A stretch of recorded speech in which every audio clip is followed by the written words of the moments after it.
नमस्कार दोस्तों। तो आज के इस वीडियो में हम डिस्कस करेंगे ईएमएफ इक्वेशन ऑफ अल्टरनेटर। तो अल्टरनेटर में जो ईएमएफ इक्वेशन जनरेट होता है उसके बारे में हम डिस्कस करेंगे। तो उसको डिस्कस करने से पहले सबसे पहले डिस्कस करते हैं कुछ टर्म्स जो होते हैं उसके बारे में डिस्कस कर लेते हैं। जैसे यहाँ पे देखिए जेड पी क्या है? कंडक्टर है पर फेज, यानी number of conductor connected in series पर फेज। सीरीज में जो नंबर ऑफ कंडक्टर कनेक्ट होते हैं पर फेज में, मतलब जैसे क्या होता है, 3 फेज होता है, 3 फेज, जैसे आर वाई बी ये हम कहाँ कनेक्ट करते हैं? स्टेटर पे कनेक्ट करते हैं। तो हर एक फेज नंबर ऑफ कितना कंडक्टर एक फेज में कनेक्ट है उसी को बोलते हैं Z P is the number of conductor connected पर फेज।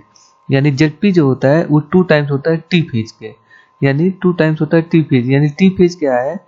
टर्न्स पर फेज, हर एक फेज के बीच में कितना टर्न आ रहा है। जैसे मान लो कि ये हमारा स्टेटर है, मान लो आर फेज है, आर फेज में हमारा जो करंट गया ऐसे गया, और फिर इसी आर फेज का करंट बाहर आएगा, कहाँ से आएगा? यहाँ से आएगा।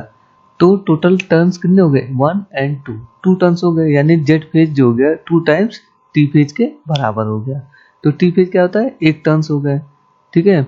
अब यहाँ पे फाई जो होता है फ्लक्स होता है। फ्लक्स जो क्या करता है? जो रोटेटिंग फ्लक्स बनाता है उसी को बोलते हैं फ्लक्स, ठीक है। Kp जो होता है ये पिच फैक्टर होता है। इसके बारे में हम बाद में डिस्कस करेंगे, Kp और Kd के बारे में। बस आप इतना जानिए, Kp जो होता है पिच फैक्टर और Kd जो होता है डिस्ट्रीब्यूशन फैक्टर। P क्या होता है? P नंबर ऑफ पोल होते हैं, कितने पोल का होता है? जैसे P जो होता है नंबर ऑफ पोल होते हैं 2, 4, 6, 8, ये सब नंबर ऑफ पोल हो सकते हैं। और N जो होता है वो स्पीड होता है, आरपीएम में इसको नापा जाता है। N जो होता है स्पीड, इसको आरपीएम में नापा जाता है। आरपीएम का मतलब होता है रेवोल्यूशन पर मिनट। एफ जो होता है ये फ्रीक्वेंसी होती है। एफ क्या है? Frequency, supply frequency.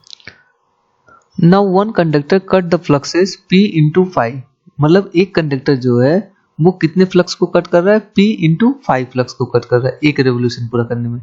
जैसे कि मान लो कि ये हमारा स्टेटर है, अब इसमें पोल दिए हुए ढेर सारे, कैसे? ऐसे ढेर सारे पोल दिए हुए। तो ये जो एक कंडक्टर है हमारा, एक फेज का जो कंडक्टर है वो एक रेवोल्यूशन पूरा करेगा। मान लो ऐसे घूम के आया, ऐसे पूरा घूमा, ठीक है।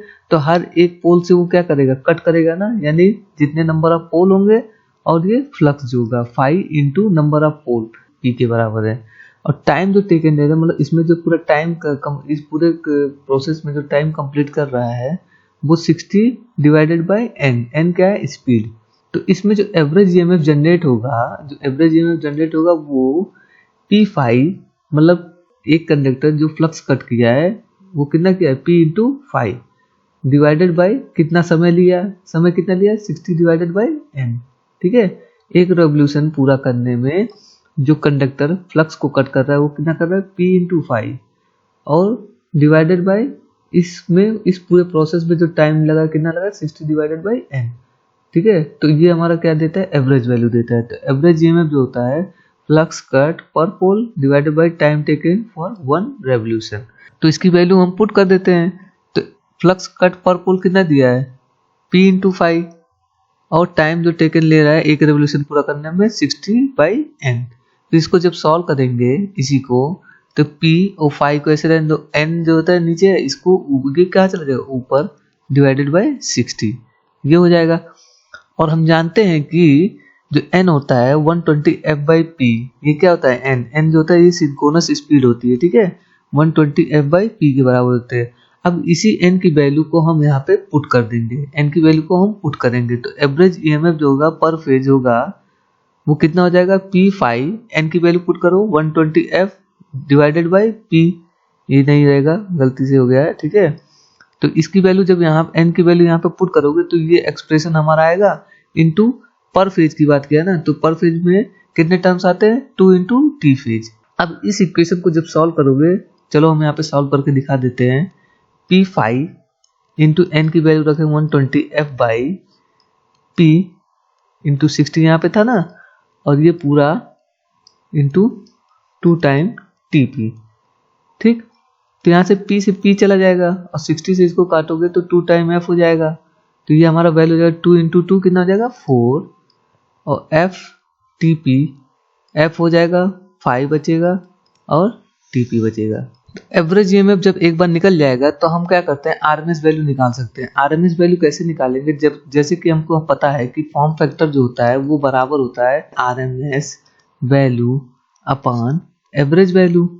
और एवरेज वैल्यू हम फाइंड कर लिए हैं, ठीक है। एवरेज वैल्यू जब हम फाइंड कर लिए तो आरएमएस वैल्यू निकाल सकते हैं। तो आरएमएस वैल्यू जो हो जाएगा average value into form factor.